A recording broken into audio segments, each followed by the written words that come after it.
Hi, everybody. Thanks for joining us. I know that this room this is overwhelming. I mean, I have like a couple of rows, but wow, there's a lot of you. So my name is Kim Fox, and I'm going to be moderating the panel today. And my job is going to be fairly invisible for the most part, but I have laid out some rules for folks, which are we're going to try to save the questions till the end. I'll put in, I'll leave enough time. And also, we've asked the panelists, and I want you guys to help me hold them to account. No talking over each other. And also, when you're doing your case studies, I'm going to limit it to about 5 to 7 minutes. My joke with them was that if they went over, I would awkwardly get into their personal space, so that's going to amuse the audience. Straight up. I want to give you a bit of a background for this session. I was asked to moderate it, as were the panelists, to come on board, and it's a fairly broad topic, and I'm using old school cue cards, which is super weird, but I didn't want to be staring at my phone and my laptop all day, so we're here today to delve into the world of using analytics to find and discover new audiences and editorial products. You can imagine that's a fairly broad topic, so I'm going to give you a sense of what we're going to be covering today, because I'm pleased to see so many of you, and I want to make sure you understand what you're getting out of it. We're going to talk a bit about the roles that new audience development teams have brought on board. We're going to talk about the tools that they're using, be it more generic analytical tools or more specific to their newsrooms. We're going to talk about some projects in which folks have used analytics to not just react day to day to the patterns that they're seeing, but to really look for new opportunities to develop new audiences, new editorial products. So that'll give you kind of the scope. Intros, I'm going to start with Mina. Mina's at the end. She's the head of audience development at Business Insider. Her interests include editorial strategy, good storytelling, and the evolution of social distribution. In the middle, we have Amy Vernon, who is the director of audience development for the Daily Dot, where she focuses on taking their massive amounts of traffic and turning it into a cohesive audience. Sure. And she's also known, my favorite fact, as the baking queen on the internet, so I encourage you all to rush up to her at the end and ask her what that means. And then there's Carla. Carla's executive emerging editor for the audience development for the Wall Street Journal, where she oversees global audience development, engagement, social media, SEO, and newsroom analytics, so she's got a lot on her plate. So to start off today, I want to get a sense of the room. How many of you are either working on audience development teams or you're on social teams? Either put up your hand or yell obnoxiously. A lot of you. Wow. Good. And then who here is checking their analytics every single day? Awesome. You guys are actually going to take the panel. We're going to bring you over here. What about every hour? What about every hour? Every hour? Every hour? Okay. You want to? Oh, here we go. Yeah. And I want full disclosure. How many of you understand every aspect of what you're looking at on that report? Honestly, understand everything you're looking at? I love it. You're so truthful. Awesome. That's amazing. Right? We're all in the same boat. So I guess to start with, I'm going to ask the panelists, we're going to set the table a bit, and I want to get a sense of what your teams look like, your structure, before we move into the actual case studies. So walk us through the makeup of your team, the roles, and kind of the day-to-day. We'll start with Mina. Yes, okay. We've got a pretty lean team at Business Insider on social and audience development. We've got about 4 full-time people, another person who spends about half of their time just focused on social and audience, and then also a lot of other people within the newsroom that contribute, reporters, editors on different platforms, partly a reflection of what their content area is or what their skills are. And what are some of the titles, getting that granular? Social media producers and editors, largely. Then we've got some people who focus on video and various platforms, and then we've got a lot of editors across the board who are involved. Got it. And Amy? Yeah, this is a little more complex because we just had a restructuring, but right now we have one person in SEO who also develops strategic content with the reporters and editors. We have one reporter who works on the audience team whose job it is to work on strategic content, i.e. what used to be called SEO content, except what it really is stuff that aligns with what we're about as a publication and is actually interesting to our audience and not just there for random SEO hits. We have a community manager and a social syndication editor who deals with all of our partnerships with other publications where we swap Facebook posts, share with each other and find other ways to sort of help each other on stories that, they've written that we haven't and vice versa. Got it. And Carla at the WSJ? So we have about 20 people globally, mainly in Hong Kong, London, and New York. About 6 of those people are really focused on social media, promotion, social journalism, distributing our journalism throughout different platforms. But I would say that everybody on the team really has a slash role where they're doing multiple things at all times. So the folks, there are really 4 legs on the team: audience engagement, audience development, emerging platforms, and newsroom data. And if everyone's doing their job correctly, they should be doing a little bit of each of those roles every single day in their lives. And we really lean on our more traditional editors as well to be looking at data throughout the day. We have about 71 sub-brand accounts that aren't just the main WSJ accounts. And we work with traditional editors who are typically editing stories, assigning stories, working with reporters, and they're also making sure that those social accounts are fed each day. So we really leverage that expertise and use it not only as a tool to bring them in the fold and utilize the man and woman power that we have there, but make sure that we're integrating all of these different kinds of ways of thinking about the site in their day-to-day lives, so that it's not just what used to be, which was the social team, just looking at all of this every single day. Okay, and question for you guys. So I've been away for close to a year, but I've been monitoring jobs as I've started thinking about coming back here. And I feel like this past year has been the year of the audience development team. We don't even know why we need it, but we need it. We need an audience development director and an audience development, strategist, blah, blah, blah, blah, blah. And I mean, it's an evolution from a time when we were looking for social editors and stuff, but it seemed to have exploded a little bit. And I'm just curious to hear why you guys think that is. Well, I think what it is really just a recognition that it's not just about putting a bunch of tweets and Facebook posts out there, and that there has to be a cohesive and coherent strategy to build an audience and not just get page views, that it's more about actually building an audience and finding where they are and bringing them to your site, than about, just let's tweet and Facebook a lot, because that's great. I would add to that I think that data has been in the newsroom for a long time.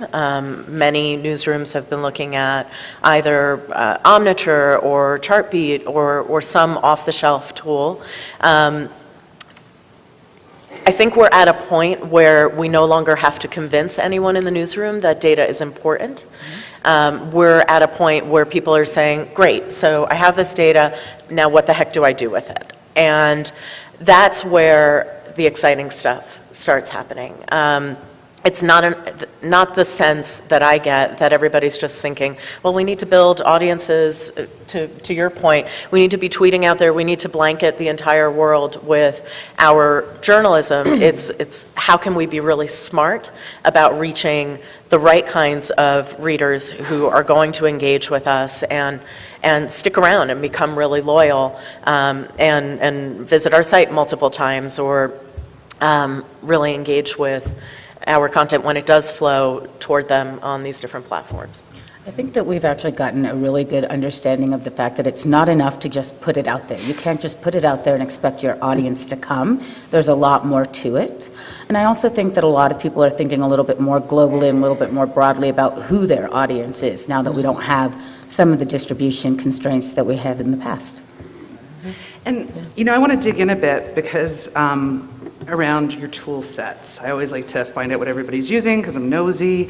And there's a pretty broad spectrum out there. So, we've got very generic tools, Google, Facebook and all the rest, right down to, and I'm probably going to mispronounce this, but like Guardian's OFAM, yeah, anyone can correct me from The Guardian if I said that wrong, but where, it's a customized editorial dashboard that journalists feel comfortable with, it's got the right targets. I know FT is moving into that as well. Where would you say, in the spectrum of generic to more specified tools you guys are at in your different companies? Carla?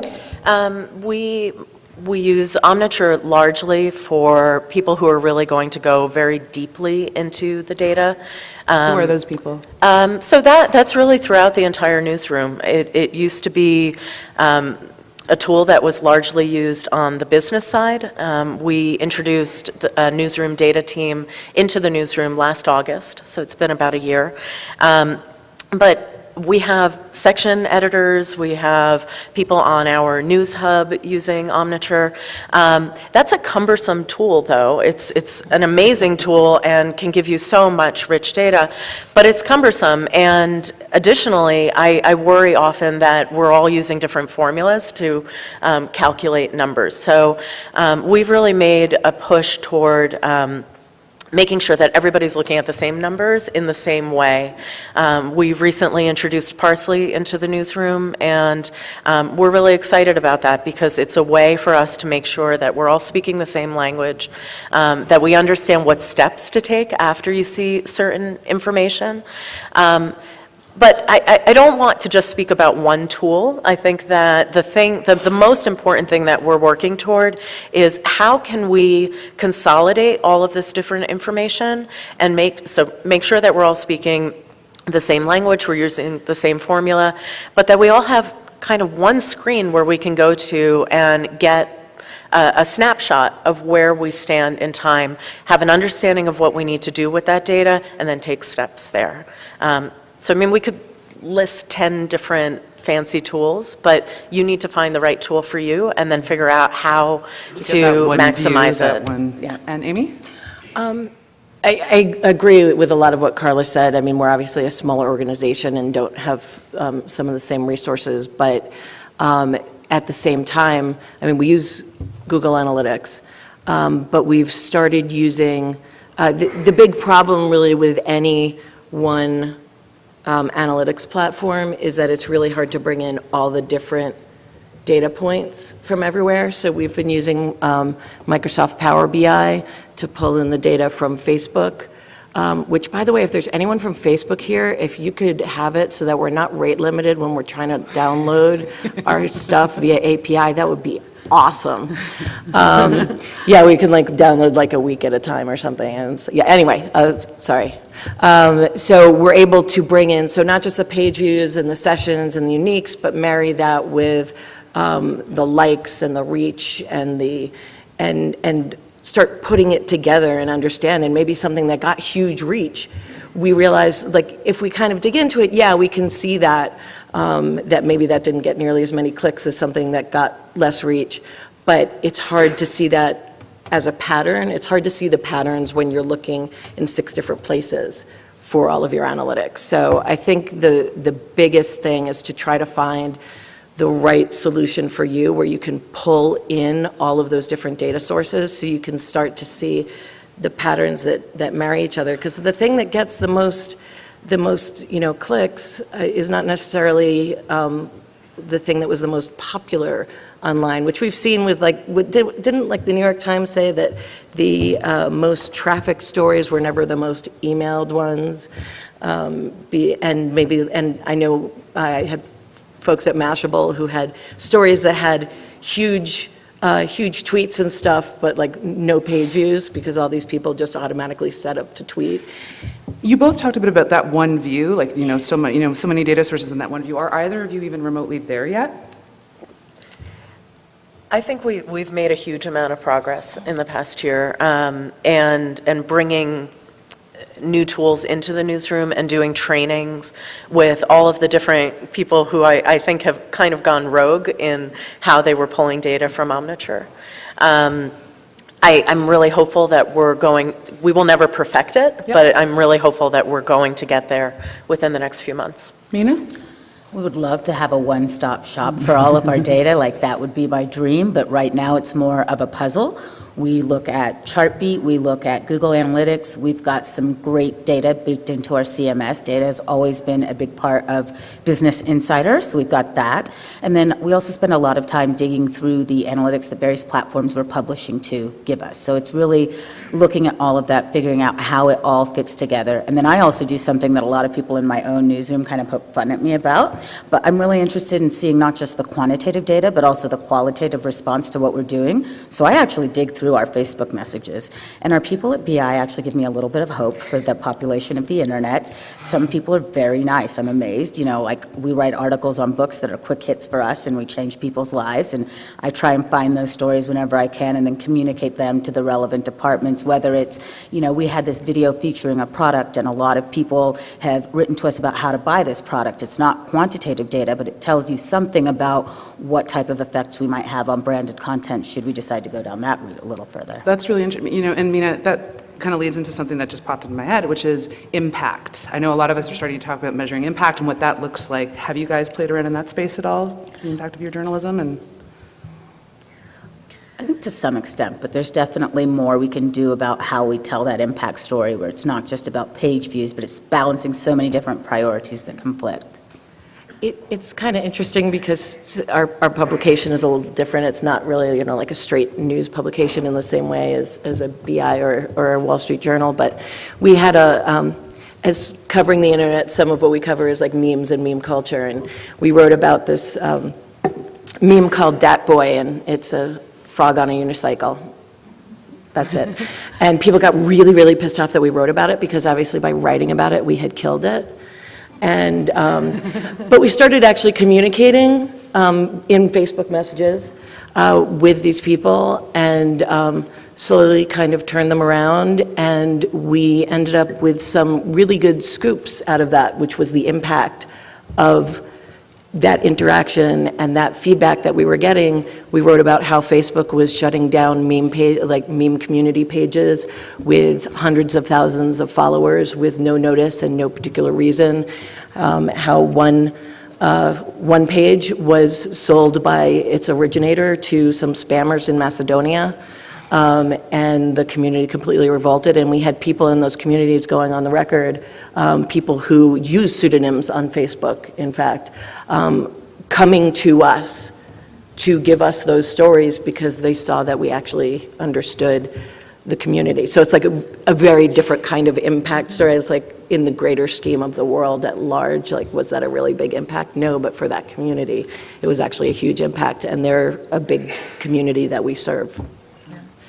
well, we've set the table. We've got a sense of your newsrooms, your tools, and how you go about it day to day. So now what I've asked each panelist to do is to talk to us a bit about, present a case study to us. And the goal I set out to them was how they examined their analytics and saw the opportunity to, as I said, either find a new audience or develop a new product. And we're going to kick it off with Amy from the Daily Dot. Okay. Yeah, so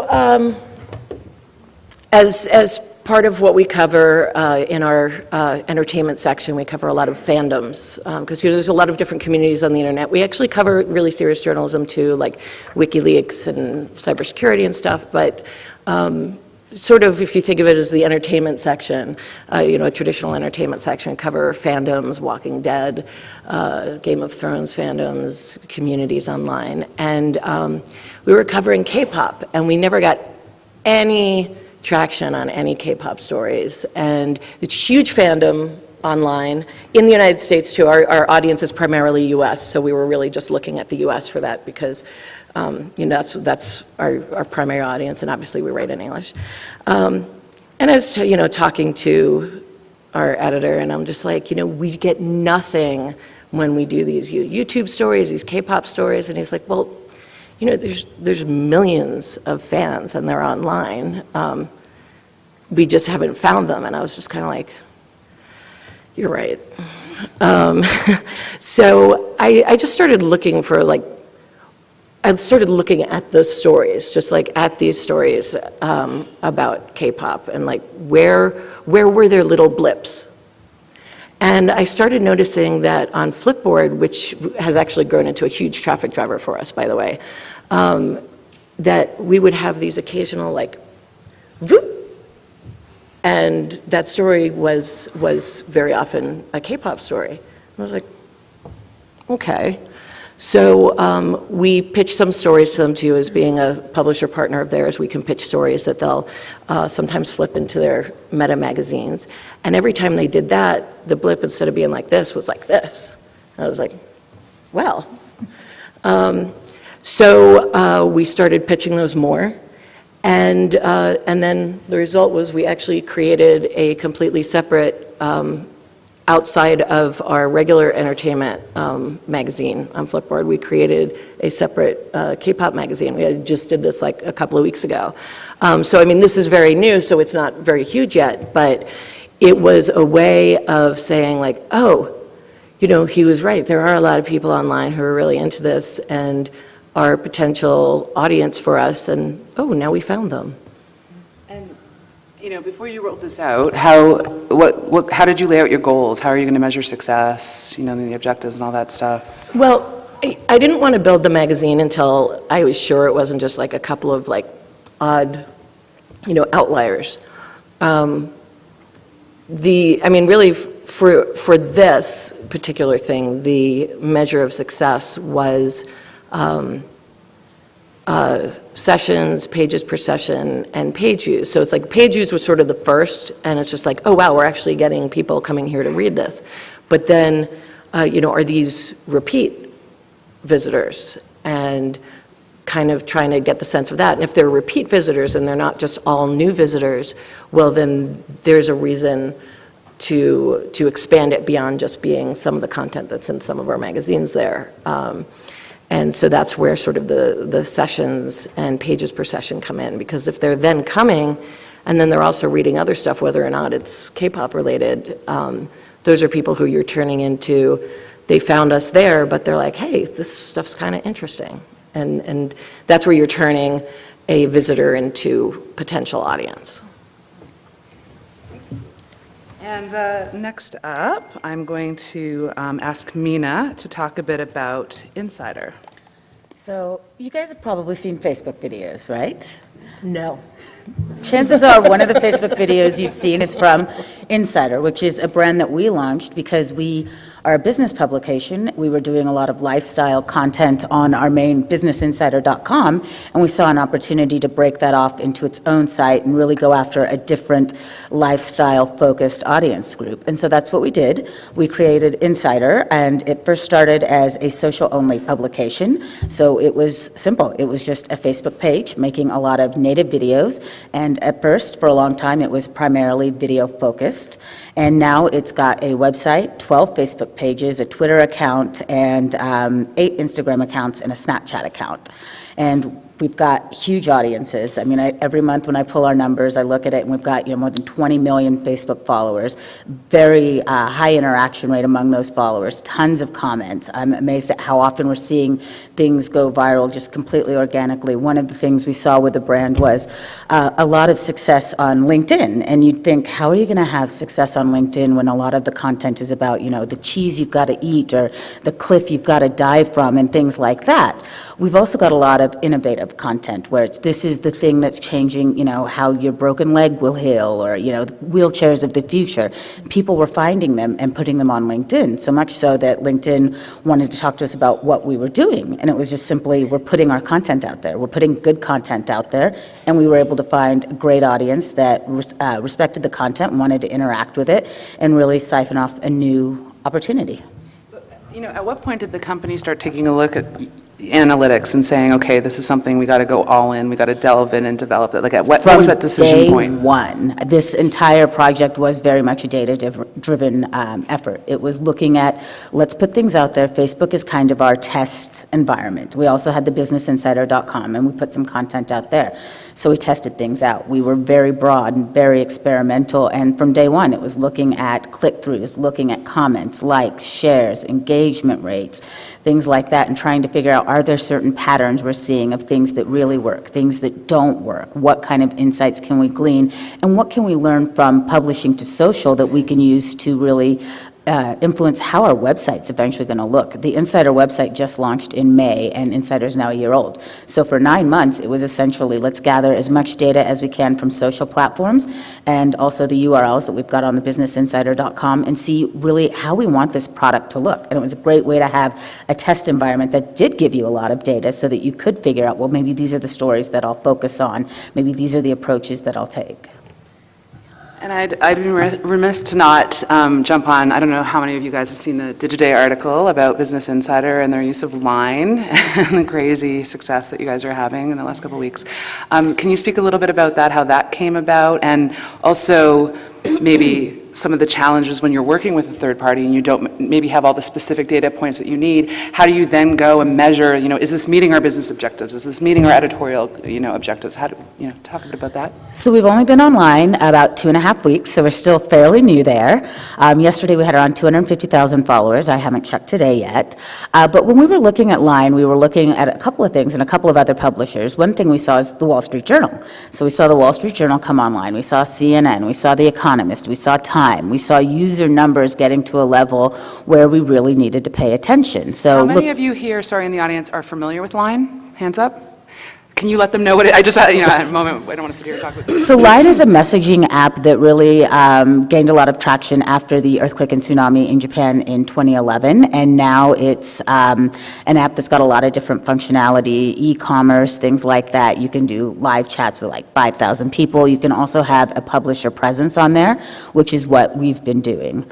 And so you saw the brands on there? Yeah, so I saw the brands on there. We saw the user growth that was happening. We saw the IPO. We saw all of the underlying business strengths in the company and thought, this would be a really interesting thing to experiment with. Started talking with Line, saw how their CMS worked, and saw that it was, okay, this is something that, we can actually do. I've heard horror stories about the Snapchat Discover CMS, so I was a little scared about what I would find here, and I was like, okay, this is something that's not going to be, this is an experiment that we can do without having it be a huge time suck. Some of the content that we've got, we can slice differently and use it here. And then one of the opportunities we were looking for is our finance team. They always come to me and they're like, how can we get more traffic on Facebook?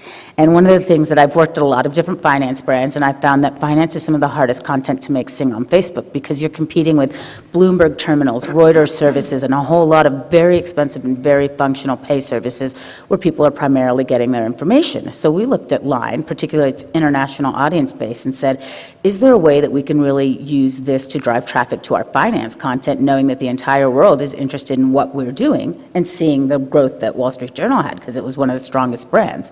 So looking at all that, we decided, hey, we're going to get online and we're going to try it. And it's kind of been like my thing in the newsroom. I've been walking around saying, hey, we're going to get online. And they're like, we started online. Where have you been? Seriously? Yeah, and I mean, like a lot of people, even I'll send out emails and they're like, I have no idea what you're talking about and why is there emoji in this email? What is happening here?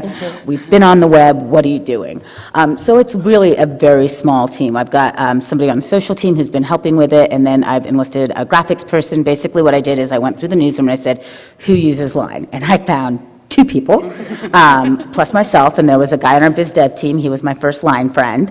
And so we started to figure out how do we really want to design a product for Line, and we looked a lot at emojifying the news and using it to really put out our finance content. So things like our daily Forex story, which the reporter who writes it is lovely, smart, amazing, but it's a daily Forex report. There's a limited interest in that. And so it was like, okay, can we get her a little bit more traffic using Line? Can we get a little bit more engagement? So we started putting it out every day, and we use emojis. It's like, here's the upward arrow, or here's, fire for what's happening really well, or muscle for the currency that's doing really well. And we do all of that stuff. And so I'll go and show them, like, hey, look at all the comments on your story and like the shares. And she's like, oh my God, people are sharing this story on this thing. What is this thing? Where do I get on this thing? And we're finding that the international audience has a lot of interest in what we're doing. Plus, we're online in 49 markets, many of which we don't already have editions in. I don't know of any plans for Business Insider Iran, but right now we're publishing in Iran via Line, and I think that's super cool. That's great. I do want to mention that when you first said it, I thought you said mime, and I was like, that is so interesting. But that's a good idea for a new social app. It's my business plan. It's my idea. Anybody else does it, I know you still offend me. Okay, now I'm gonna turn it over to Carla, who's gonna talk about a story. Sure. So I think this is a perfect segue because a lot of this also has to do with line. What my trick is in any emails, I capitalize all of line because online is extremely confusing and it's like Abbott and Costello, if anybody knows what the heck that is. So as a global publication, we're constantly looking at our different demographics and the geography of our readers. And the importance of reporting in Asia has been a huge focus for the Wall Street Journal for actually 40 years. We just celebrated this week our 40-year anniversary in Asia. And really figuring out what exactly that Asia audience wants has always been a big looming question. So last year, we started reporting on Malaysia government investment fund that's under investigation and embroiled in a corruption scandal. The government investigators say nearly $700 million was deposited into the Malaysian Prime Minister's bank account, and the fund is under investigation in at least 5 countries. It's a really, and they deny any wrongdoing. I should make sure to say that part. It's a really interesting story that definitely has had, that people throughout the world are really interested in. When we began reporting on this, we didn't understand quite how big of a story it was going to be. And when we were looking at our WSJ.com data against our Facebook data, something really popped out to us. We noticed that Malaysia was one of our top 5 audiences on Facebook. South Asia countries are within that top 5 ranking, really big audience growth in that area.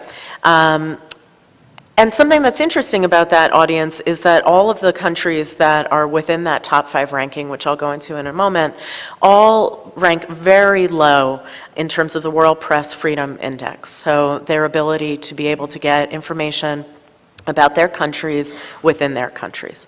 So we saw this really interesting number noted the 160% growth of the Malaysian audience on Facebook as compared to 60% growth of our overall audience. So that's a very significant difference. And then we started really poking into what exactly they were reading. What are they engaging with? And we found that 48 out of 50 of the top read stories were about the scandal and its impact on their country. 70% of traffic on some of those stories were coming specifically from Malaysia. And so we really started seeing that there obviously is a need for this audience to read about their own country through a non-Malaysia press conduit. And when we started poking around at the audience on Facebook, we also noticed that India, the Philippines, and Pakistan were also in those top 5. And like I mentioned, they all rank very low on that Press Freedom Index. So we've started looking at ways that we can really reach audiences with stories about their countries, information that they would that would most resonate with them. What's interesting is when we looked at the Line app and looked at what stories were resonating with that largely Asian audience, we found that they actually didn't want to read stories about their own countries. They wanted to read about U.S. stories, definitely a U.S. perspective on global issues, things like that. Every once in a while there would be a blip around an earthquake or a tsunami or something like that. But really that messaging app community was most interested in seeing what was happening in the global world. Whereas on Facebook and coming back to our site, they really wanted to read stories about themselves.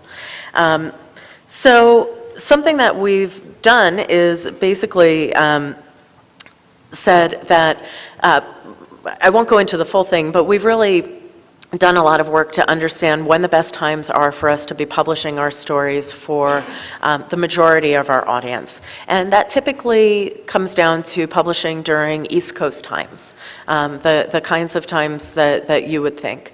But what we did was, for these types of stories, we've really taken a step to publish at times that are not optimal. You can't see it on the screen here, but this 1MDB story that we published at midnight East Coast time. That's anathema. We would never do that in the newsroom unless if there was an embargo or a mistake, which we make. So if I could jump in then. So you get this data, you see these patterns, you're doing a deep dive, and then you see this opportunity. What do you do with it? Like I literally, like, who do you walk to? Who do you talk to? How do you get that buy-in to get to that point? Because that's really exciting. So the team is centralized in the newsroom. I have conversations with people on the hub, section editors, our deputy editors-in-chief, and our page one editors.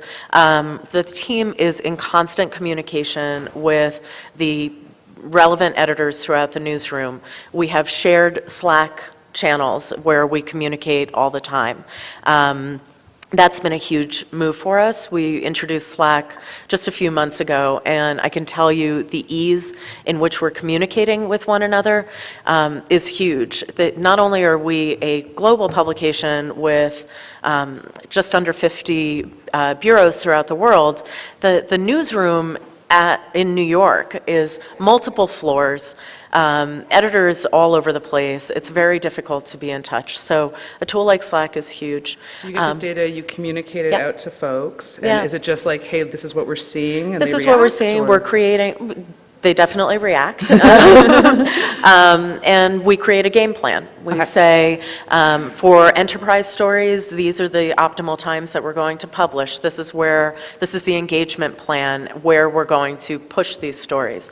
We're going to work with the reporters to do maybe a Facebook Live about the topic in a time zone that's optimized for the audience that we're trying to meet. And it's conversations that are going on all the time. And what we're really trying to do is create a foundation of how we work so that when there is a breaking news story, we're optimizing that content as much as possible. Breaking news is obviously a very complicated animal and more difficult to follow those guidelines. But if we have that foundation and we know which data to be looking at so that we can gauge whether or not we're successful in this, then that's the right place to So you get the start. data to them, and suddenly you're publishing at midnight, which is new. Then what happens? Yeah.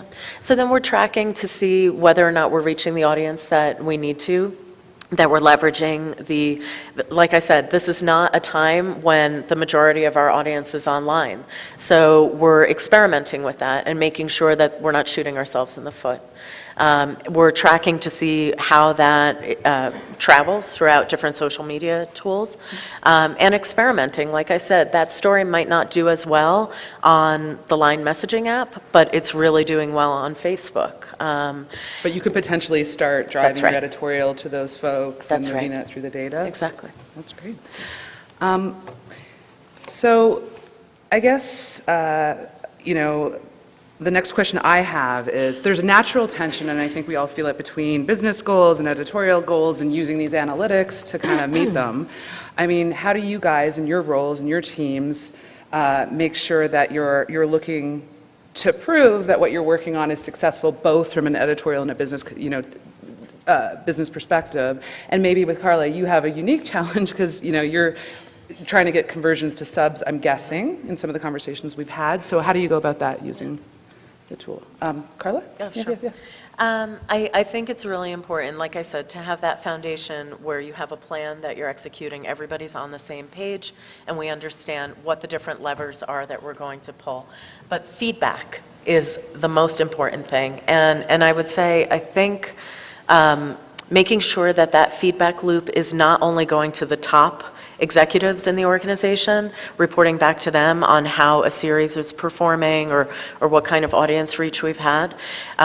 Really making sure that you're spreading that data and those lessons that you've learned throughout the different ranks, so that when somebody's making a decision in real time about an enterprise story that they're working on, first of all, they know contact someone on the team so that they can make sure to follow a really robust plan and optimize their reach. And this goes back to what we were talking about in the beginning, making sure that everybody is on the same page with how they're calculating the formula around their data, how they're communicating about it, and looking at this one dashboard where they can get information.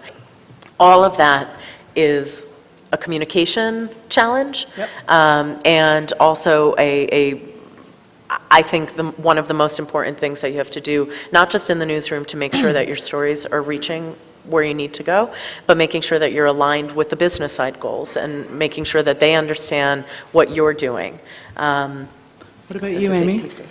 Well, it's kind of interesting because right now we're working with the revenue team, sales team, whatever kids are calling it these days, to figure out if we really need to be on Facebook Instant, because our RPM, revenue per thousand, whatever, was declining, and we were trying to figure out a variety of things. And there were a few factors. One was we were having ad latency problems, but another was we discovered that the revenue we were earning on Facebook Instant articles was considerably lower than on other stories. But of course, there's the idea of like, well, aren't we getting so much more reach on these stories? And it's like, well, I don't know. Are we getting so much more reach on these stories? So we're actually in the midst of an experiment to see, we took one section off Facebook Instant, and we're looking at whether or not the reach has dropped, both in comparison to that same section before that, and also with the other sections that we left on Facebook Instant. We haven't completed the test yet. We wanted to run it for a week to really see how it went. But that was something where it serves both audience and revenue to know. And if there is no difference in the reach, while as a user of Facebook, I do see that there's the user experience for Facebook Instant is far better, but I think that 90% of the people who use Facebook do not have any idea if they're on a Facebook Instant article or not. We all do, but that's because we're in the business of knowing that. So there are things like that, and we also worked with them to help nail down where some of those ad latency issues were coming from. So as the audience development team, like our job isn't just to be working with the newsroom. It's also, in addition, working with product, because there was an update to how Facebook Instant articles could be sucked into there. And like I had lots of conversations with our CTO to figure out like where do we want to prioritize doing that and doing that development work as opposed to other things that we're doing. And how, when we do the redesign, do we want to make sure that we're making the newsletter sign up very visible. So I feel like I'm partially answering your question, but yeah, that really the job of audience development, and if you're working with all of this data, you're only doing half your job.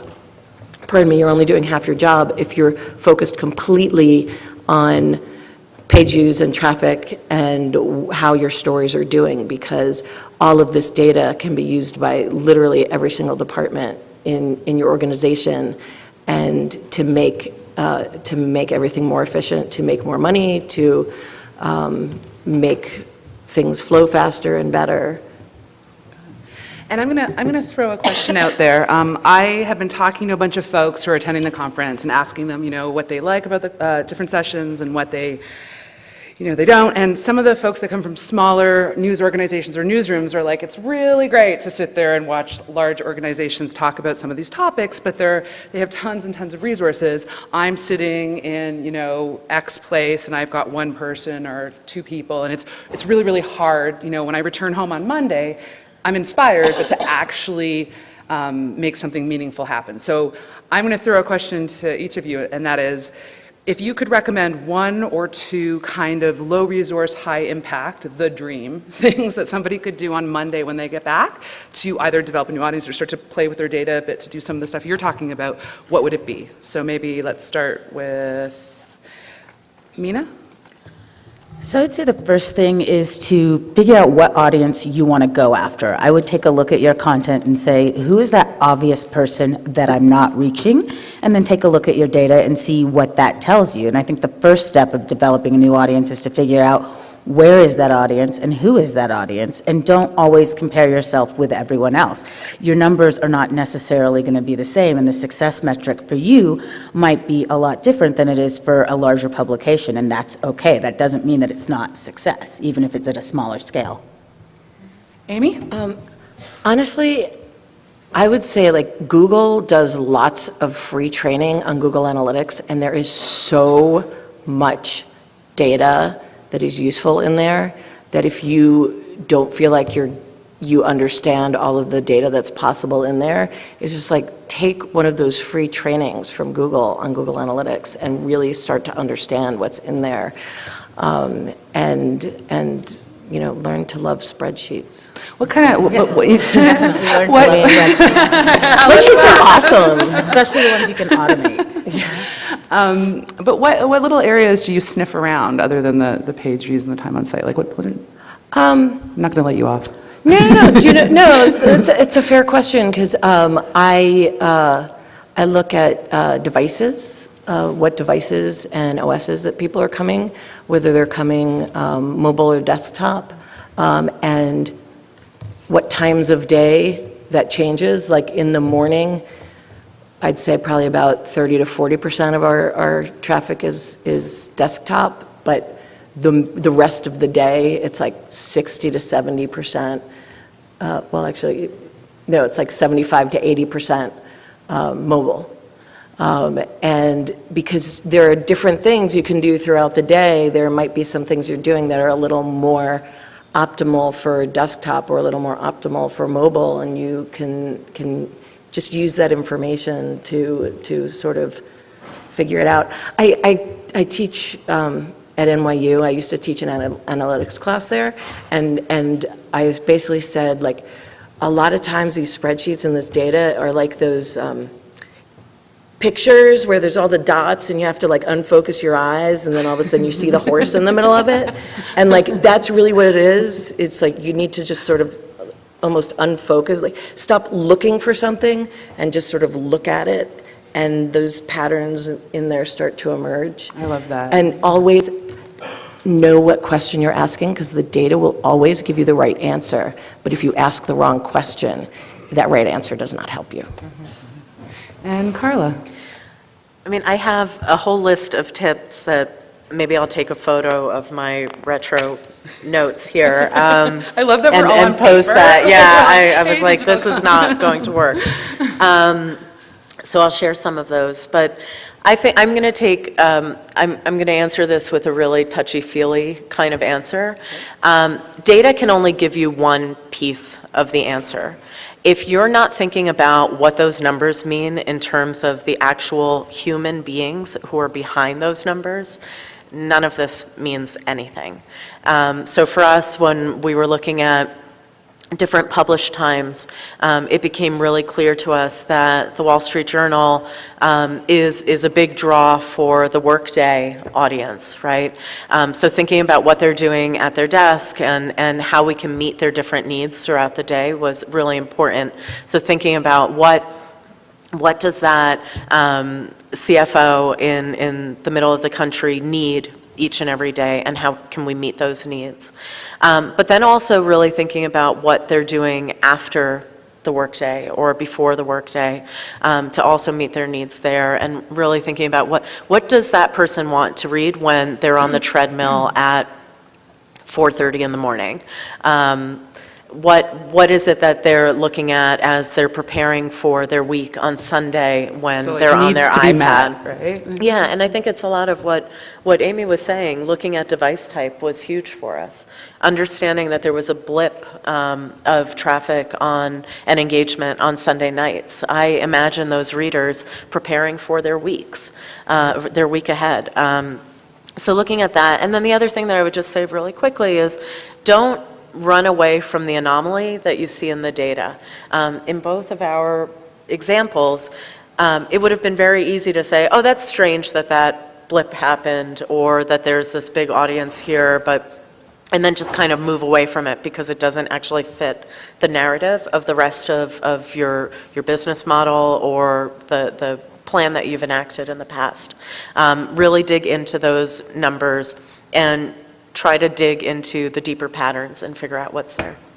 And actually, on that note, I would say that the caveat to that, though, is not to take every anomaly and be like, oh my God, this means everybody loves K-pop stories. Like, because maybe just that was like, it's like there are anomalies that are just anomalies, but pay attention to them and follow them and see if they create patterns. So Monday morning, K-pop, everybody. That's what's going on. So before I move, I got like a little wild card question in my back pocket, but I respect the fact that there's a ton of you here. So I'm gonna put it out. Are there any questions from folks at all? Put your hand up.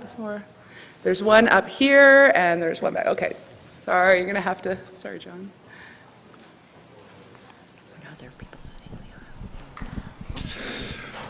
Can you hear me? Yeah, okay. I've heard you talk an awful lot about Facebook, and I'm particularly thinking about this from the Wall Street Journal's perspective. What we find is that we're business to business, so what we find is the vast majority of our audience is actually on LinkedIn as opposed to Facebook. Can you comment about what you find in LinkedIn at all, other than the fact that we know that the stats are unreliable?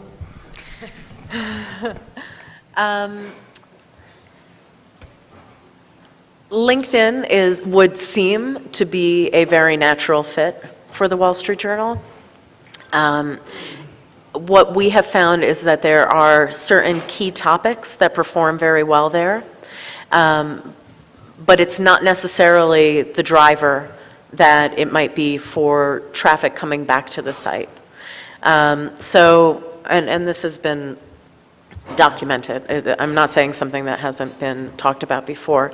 But it's quite interesting, I think, to look at what your perceptions are and what you believe may happen. So somebody who doesn't work for the Wall Street Journal may think, well, you should be putting all of your content on LinkedIn because that's a very natural fit.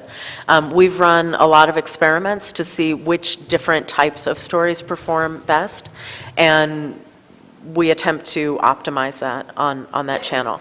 But I think a lot of, for you, for a B2B, I think I would really say you need to experiment not only with the types of content that you're sharing, but what time you're sharing it, and how you're presenting those stories. Can you really optimize it so that it's not just a link back to the site? Is there some sort of engagement that you can do on that platform? So we've had a very different experience on LinkedIn, which I think is interesting because we're both business publishers. We've had great success there. We've had huge follower growth over the past year, huge traffic growth. It's now among our top 5 sources of referral traffic, and we get a lot of traffic to content that we would think we would get content to. We do a lot about what it's like to work on Wall Street, how to improve your career, and then also just some completely random things. We had a lot of our Pokemon Go stories, got a lot of good organic traffic there.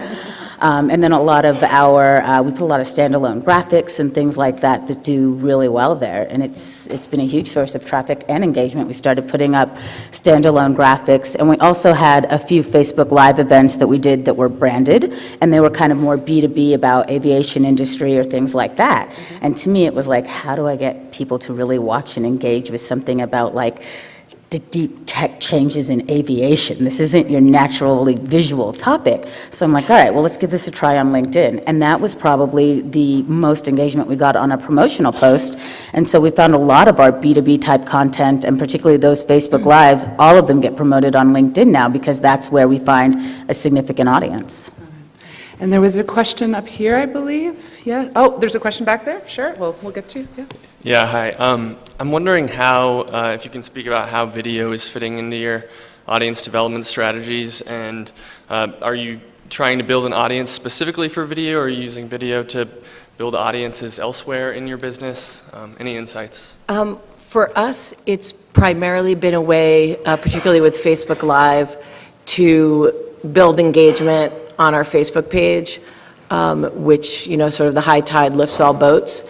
But we tried some really, lots of different things. We actually worked with the publishers of the Choose Your Own Adventure books. They sent us a whole case of them, and we did several Facebook Lives where we had a person reading the Choose Your Own Adventure, and then we would go in the direction that our audience put it in, and people just loved that.